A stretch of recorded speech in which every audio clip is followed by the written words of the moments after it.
Id-deputat nazzjonalista responsabbli mill-proġetti kapitali weħel meta kien mistoqsi dwar il-mina bejn Malta u Għawdex fil-programm fuq 103 FM mal-professur Andrew Azzopardi, David Take, l-ewwel irrepeta li l-Partit Nazzjonalista irid referendum fuq il-proġett tal-mina imbagħad donnu reġa' bdielu. Temmen li vera għandna jkun hemm referendum taqbel meħħadi.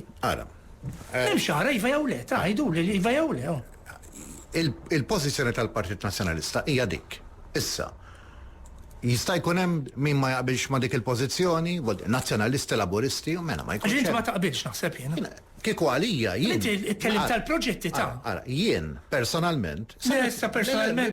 Iżda l-preżentatur hawnhekk innota li l-pożizzjoni tal-Partit Nazzjonalista hija konsistenti anke wara li fil-Parlament dan il-partit ivvota favur mal-Gvern biex il-mina bejn iż-żewġ żejjer issir.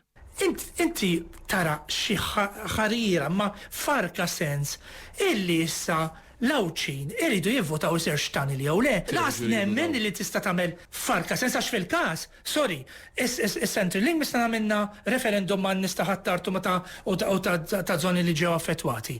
Il-proġetti il-xajdu l flyover nista' saqsejna nista' l-Marsa.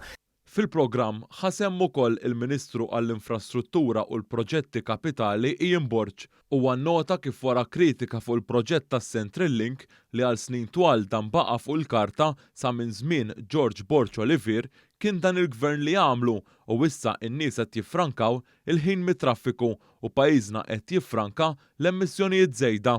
Imma n-nies qed jaraw il-istiġar baqgħu hemm, l-effiċjenza żdiedet, l-emissjonijiet naqsu. U allura, staqsu n-nies li jibatu li l-frankaw kwarta, 20 minuta.